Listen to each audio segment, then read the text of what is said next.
주 예수 그리스도로부터 은혜와 평강이 함께 하시기를 축원합니다. 오늘은 요한복음 14장 16절에서 18절 말씀을 봉독하겠습니다. 내가 아버지께 구하겠으니 그가 또 다른 보혜사를 너희에게 주사 영원토록 너희와 함께 있게 하리니 그는 진리의 영이라.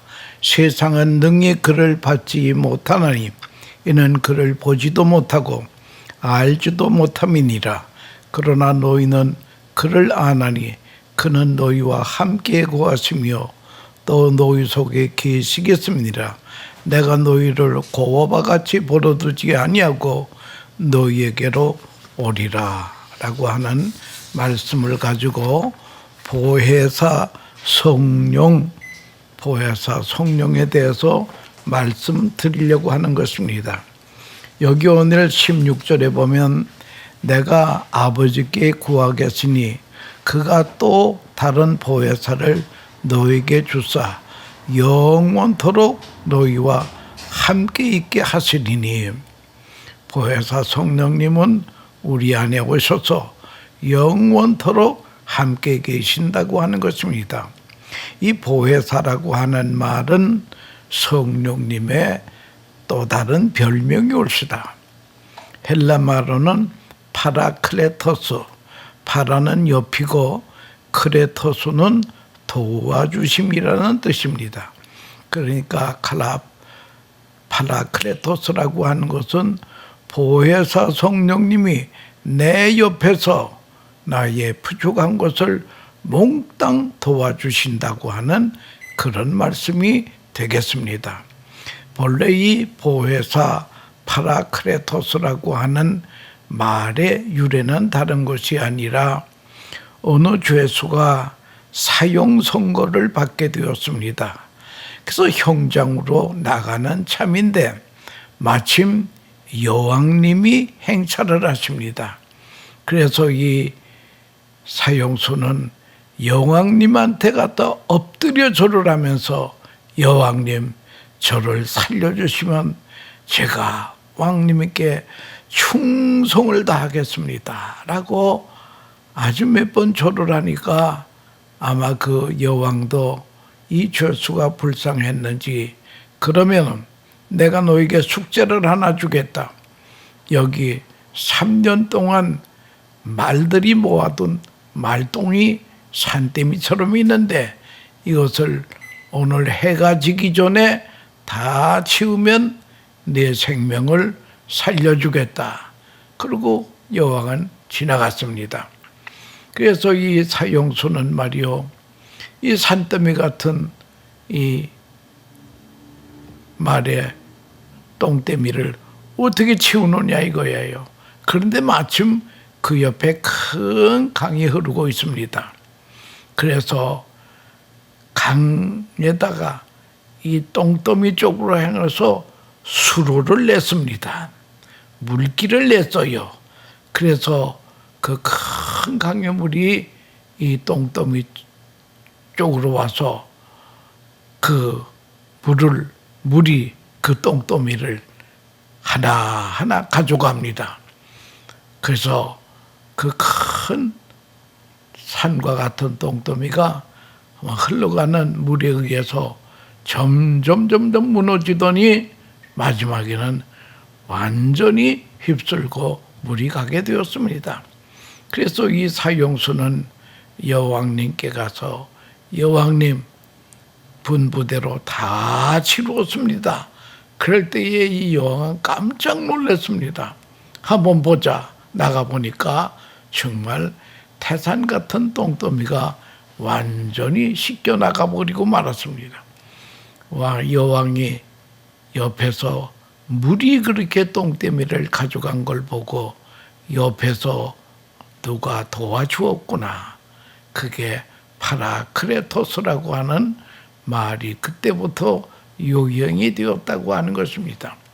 보혜사 성령님은 연약한 우리를 도우시는 분입니다. 우리 성령님은 우리의 몰랐던 것을 깨닫게도 합니다.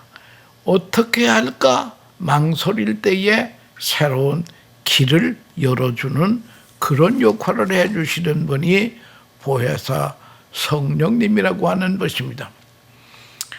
목회자로서 유명한 찰스 스탠린 목사님이 아틀란타의 제1침례교회에 심호하는 분인데, 그는 총회장을 2번이나 역임한 사람이었습니다. 그가 책을 하나 썼는데 하나님의 음성을 듣는 법이라고 하는 책을 썼습니다. 그 책의 내용은 다른 것이 아니라 과연 하나님은 지금도 말씀하고 계시는가 하는 그러한 내용의 책이 그 안에 있다라고 하는 것입니다. 하루는 찰스 스탠린 목사님이 교회에서 땅이 좀 필요해서 땅을 사기 위해서 땅 주인을 만났습니다. 그 만나서 계약하려고 하니까 성령께서 사랑하는 종아, 너 이 계약할 때까지 아무 말도 하지 말아라. 그런 음성이 들려서 그는 아무 말도 안 했습니다. 땅 주인이 얼마에 이 땅을 사시려고 하나요? 그랬더니 아무 말 안 합니다. 이런 말 저런 말 해도 스탠린 목사님이 아무 말을 안 하세요. 그러더니 마지막에 그 주인이 하는 말이 이만한 값이면은 사시겠습니까? 하니까 스탠린 목사님이 의외로 아주 싸게 불렀기 때문에 감사해서 그러면 그 값으로 사겠습니다 라고 했다고 하는 그런 실화가 있다라고 하는 그런 것입니다. 오늘날도 성령께서 때때로 우리가 기도에 있을 때에 우리의 몰랐던 것을 가르쳐 줍니다. 또 보혜사 성령님은 우리가 잘못할 때는 책망도 하십니다. 부모가 자녀를 꾸지람하듯이 잘못된 길로 갈 때에는 책망도 하십니다. 그리고 보혜사 성령님은 우리의 연약할 때마다 도와주십니다. 요한복음 14장에서 16장까지는 성령님이 하시는 사역을 우리에게 자세하게 가르쳐 주십니다. 보혜사 성령님의 사역을 요약할 것 같으면 요한복음 14장 26절에는 보혜사 곧 아버지께서 내 이름으로 보내실 성령 그가 너에게 모든 것을 가르치고 내가 너에게 말한 모든 것을 생각나게 하리라. 이 성령님의 가르침을 받기 위해서 우리가 일상 생활에서 크고 작은 것도 성령님께 물어보아야 된다는 거예요. 우리 옆에 계셔서 우리를 깨닫게 해주십니다. 우리는 참으로 미련한 존재이기에 옆에 계시는 성령님께 매사를 우리가 묻고 살아야 된다는 거예요. 또 요한복음 15장 26절에는 내가 아버지께로부터 너에게 보낼 보혜사 곧 아버지께로부터 나오시는 진리의 성령이 오실 때에 그가 나를 증언하실 것이라. 보혜사 성령님은 예수님을 알게 해주십니다. 예수님이 어떤 분이냐 하는 것을 우리에게 교시해 주시는 분이에요. 이 땅에 예수님이 성령님이 증언해 주신다고 하는 것입니다. 그래서 우리는 늘 기도해야 됩니다. 에베소 4장 13절에 우리가 다 하나님의 아들을 믿는 것과 아는 일에 하나가 되어 온전한 사람을 이루어 그리스도의 장성한 분량에 충만한 데까지 이르리니 이것이 성령이 우리에게 해주시는 것입니다. 우리가 성령 충만할 때에 그리스도의 모습으로 우리가 성장하게 성령님이 도우신다는 것입니다. 예수님을 아는 지식이 충만할 때까지 자라게 해주시는 분이 성령님이 올시다. 또 요한복음 16장 7절에서 8절에 보면 그러하나 내가 너에게 실상을 말하노니 내가 떠나가는 곳이 너에게 유익이니라. 내가 떠나가지 아니하면 보혜사가 너에게로 오시지 아니할 것이요 가면 내가 그를 너에게 보내리니 그가 와서 죄에 대하여 의에 대하여 심판에 대하여 세상을 책망하시리라는 말씀이 있습니다. 우리가 하나님의 뜻에서 그릇된 길로 갈 때에 성령님이 꼭 집어서 책망하십니다. 세상 사람들은 양심의 가책을 받지만 우리 성도들은 성령님의 꾸지람을 들을 줄 알아야 된다는 거예요. 그때에 성령님의 소에게 순종하게 될 때에 우리에게는 기쁨이 있습니다. 우리가 성령님의 소욕을 거스릴 때는 곧 회개해야 됩니다. 나는 설교하기 전에 먼저 잘못된 것을 하나님 앞에 용서를 구하고 그리고 설교단에 올라가고 합니다. 그러면 마음이 편하고 설교가 성령님의 도우심 가운데 잘 되는 그런 경험을 많이 해봤습니다. 만약에 마음에 죄를 품고 응어리를 두고 설교한다면 아마 설교가 횡설수설하면서 성령님의 책망이나 받았을 것입니다. 우리가 죄를 지었으면 회개하는 것이 성령님의 소욕에 순종하는 것입니다. 성령님이 가르쳐주는 죄를 회개하면 우리는 행복한 하나님의 자녀가 된다는 거예요. 또 네 번째는 로마서 8장 26절에 이와 같이 성령도 우리의 연약함을 도우시나니 우리가 마땅히 빌 바를 알지 못하나 오직 성령이 말할 수 없는 탄식으로 우리를 위하여 간구하시느니라.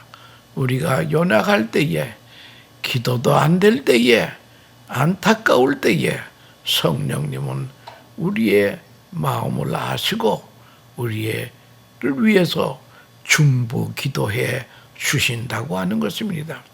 그래서 예수님께서 너희를 고아와 같이 버려두지 아니하리니 성령님은 우리의 응원자가 되고 후원자가 된다라고 하는 것을 알아야 될 것입니다. 요한복음 13장에서 17장까지는 십자가 지시기 전에 주님의 고별 설교일시다. 고별 교훈이시다. 요한복음 10장에서는 스승의 제자의 발을 씻기십니다. 너희도 이같이 하라. 14장에서는 내가 너희를 고아와 같이 버려두지 아니하겠다. 근심하지 말아라. 나를 믿어라. 믿음이 있느냐? 그게 중요하다는 거예요. 요한복음 14장 27절에는 평안을 너에게 끼치노니 곧 나의 평안을 너에게 주노라. 내가 너에게 주는 것은 세상이 주는 것 같지 아니하리니 너희는 마음에 근심도 말고 두려워하지도 말까. 불교에서는 108번뇌가 있습니다만 그러나 보혜사 성령님이 우리 안에 오시면은 모든 변미는 평안으로 변해가 스위치가 된다라고 하는 것입니다. 예수님은 우리에게 마태복음 11장 28절에서 30절에 수고하고 무거운 짐진 자들은 다 내게로 오라. 내가 너희를 쉬게 하리니 나는 마음이 온유하고 겸손하니 나의 멍에를 메고 내게 배우라. 그리하면 너희의 마음이 쉼을 얻으리니 이는 내 멍에는 쉽고 내 짐은 가벼움이라 하시니라. 무거운 짐 다 가지고 오라는 거예요. 그러면 내가 그 무거운 짐을 다 해결해 주겠다. 같이 줘 주겠다고 하는 것입니다. 혼자 있어서 우울증에 걸리지 마시고 우리는 우리의 문제를 전부 예수님께 갖다 드려야 된다는 거예요. 그러면 하나님이 우리에게 평안을 주신다. 이 평안이라고 하는 말이 헬라 말로 히브리 말로 샬롬이다. 유대인들은 샬롬 인사를 아침마다 합니다. 이 평안이라고 하는 샬롬은 말이죠, 여러 가지 의미가 있습니다. 첫째는 하나님과의 관계가 편안해야 이 관계를 가로막는 것이 무엇인가 하니 죄라고 하는 것입니다. 여러분, 죄가 무엇인지 우리가 제대로 알고 살아야 된다는 거예요. 이 죄라고 하는 것은 요리문답에도 있지만은 하나님의 말씀에 순종하지 않는 것이 죄가 올시다. 그것만이 아니라 순종하느라고 순종을 했는데 부족한 것도 죄라는 거예요. 내가 100% 순종해야 되겠는데 90%밖에 순종 안 해서 10%가 모자라. 그 모자란 게 죄라는 거예요. 그러니까 어거스틴이 이런 유명한 말을 했습니다. 내가 움직인 것 중에 죄 아닌 것이 없다. 그 말이 가만히 생각해 보면 지당한 말씀이 옳시다. 죄라고 하는 것은 그런 것이 하나님의 말씀에 순종 못하는 것도 죄지만 순종함에 부족한 것도 죄다. 그리고 또 이 죄라고 하는 말은 헬라 말로 하말티아인데 이 하말티아는 관역을 빗나갔다는 거예요. 회개란 빗나간 것을 제자리로 돌리는 것이 회개라고 하는 것입니다. 우리의 습관이 하나님 앞에 빗나갈 때에 제자리에 돌리는 것이 회개라고 하는 것입니다. 그러면 죄의 문제를 해결하면 평안이 온다라고 하는 것처럼 예수님이 십자가에서 우리의 죄값을 몽땅 치루어 줬기 때문에 우리는 진정 평안의 사람이 됩니다. 그래서 예수님이 내가 너에게 평안을 주노라.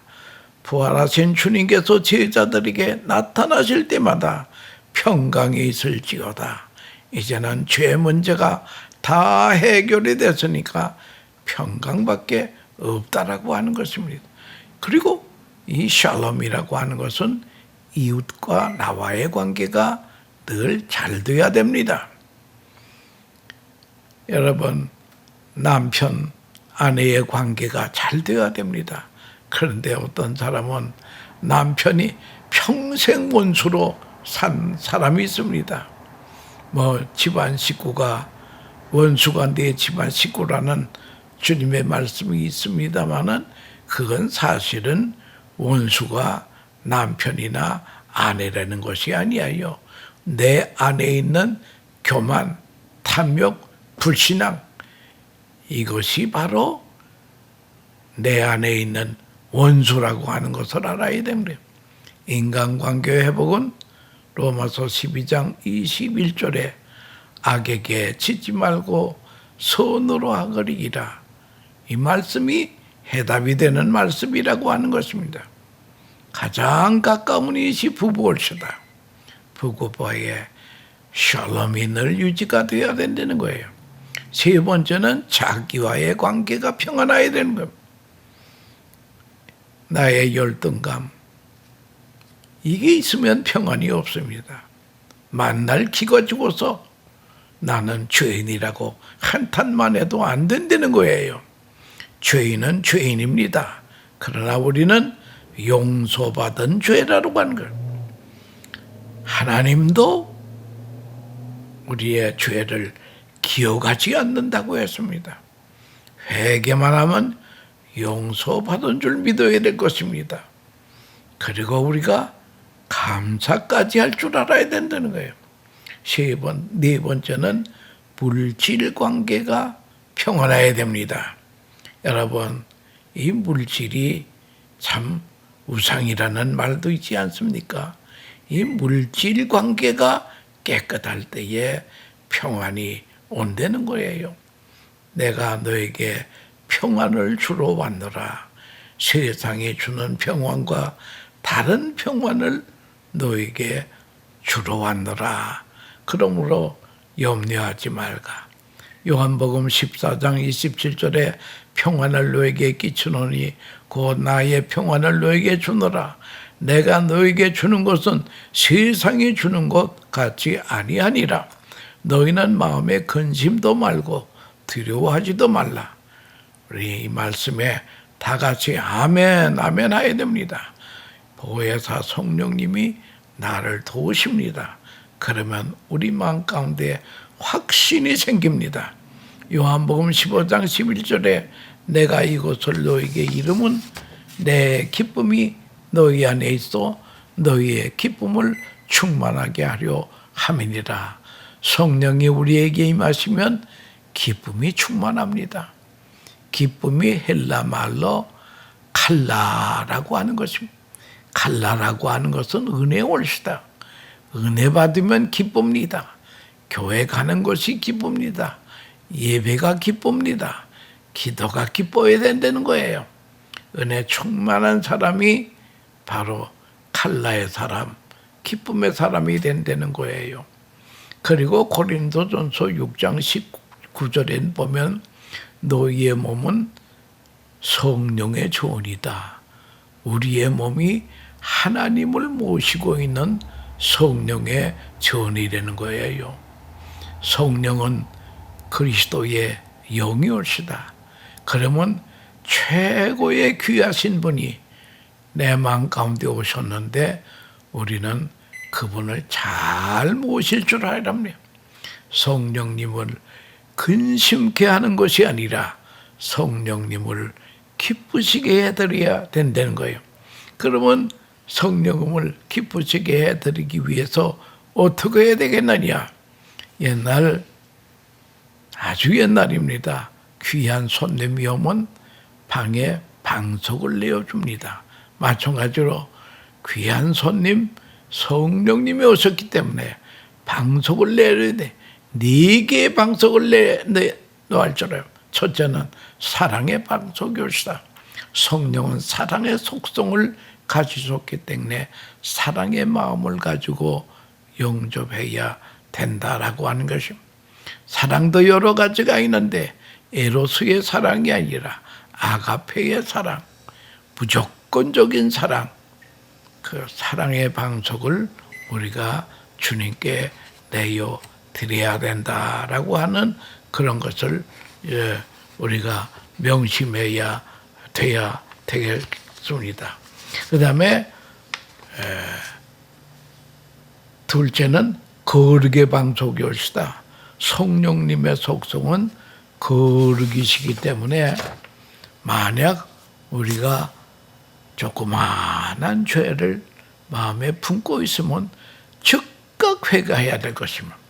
여러분, 이 죄라고 하는 것은 마치 바윗돌도 돌이요 모래알도 돌이올시다. 바윗돌만 물에 빠지는 것이 아니라 모래알도 물에 빠르듯이 이 죄라고 하는 것은요, 큰 죄든 작은 죄든 다 지옥에 들어가도록 되어 있다고 하는 것을 그걸 알아야 됩니다. 그래서 우리는 주님의 십자가 앞에 나가는 길밖에 없다고 하는 것입니다. 지은 죄는 하나님 앞에 회개하고 내 일생의 죄는 주의 십자가 앞에 가지고 나와서 주님이 내 죄값을 치루어 주세요 하고 우리가 십자가 앞에 나아갈 때에 우리는 정말 성령님을 잘 모시게 된다라고 하는 것입니다. 요한일서 1장 9절에 볼 것 같으면은 만일 우리가 우리 죄를 자백하면 그는 미쁘시고 의로우사 우리의 죄를 사하시며 우리를 모든 불의에서 깨끗게 하실 것이요 라고 하는 말씀이 있습니다. 여기에 이 자백이라고 하는 거요. 자백이라고 하는 것은 헬라 말로 호모그네오 호모크네오. 호모크네요라고 하는 것은 하나님의 말씀에 동의한다고 하는 것입니다. 동의한다고 하는 것입니다. 너 오늘 거짓말했지? 예, 제가 거짓말했습니다. 용서해 주세요. 그 이제 우리가 말씀에 동의하면 우리의 죄가 해결이 사해진다는 거예요. 그런데 아니 뭐 그렇다고 해서 진짜 죄가 없어졌겠어요? 의심이 생기면은 여러분 계약서를 보세요. 계약서에 분명히 보면 만일 우리가 우리 죄를 자백하면 하나님은 미쁘시고 페이스풀 하시고 의로우시고 라이더스니스 우리의 죄를 의로우신 분이 우리의 죄를 다 깨끗게 해주신다고 했습니다. 그래서 우리가 회개하고 용서받았지만 감사까지 해야지. 감사 안 하니까 죄 용서 안 받은 것처럼 생각이 되더라고 하는 것입니다. 사탕수수로 설탕을 만드는 큰 공장이 있었는데요. 그 공장에 큰 가마에다가 사탕수수를 잘게 잘라서 집어넣고 거기다가 물을 집어넣고 밑에서 불을 뗍니다. 그러면 그 가마솥 꼭대기에는 거품이 많이 생겨요. 그러면 거품이 생길 때마다 꼭대기에 올라가서 그 거품을 걷어내는 사람이 따로 있습니다. 그래서 아니 그 거품을 꼭 걷어내야 되고 그랬더니 거기서 일하는 사람이 하는 말이 이 거품을 걷어내지 아니하면 설탕이 안 된다는 거예요. 설탕이 생기지 않는다는 거예요. 여러분 죄악의 거품을 매일 우리가 걷어낼 줄 알아야 됩니다. 여러분 그릇이 여러 가지 있지만 주님이 쓰시기에 합당한 그릇은 조건이 하나 있는데 깨끗해야 된다는 거예요. 그래서 다윗의 기도가 하나님이여 내 안에 정한 마음을 창조하시고 내 안에 정직한 영을 새롭게 하소서. 성도는 무슨 큰 일을 할 때 먼저 하나님과의 관계를 새롭게 하기 위해서 죄를 회개하고 그리고 일에 착수해야 된다고 하는 그런 것입니다. 세 번째는 성령님과는 교제를 해야 됩니다. 여러분 보혜사 성령은 우리 옆에 계시는데 하나님과 우리 성령님과의 매사 커뮤니케이션을 해야 된다는 거예요.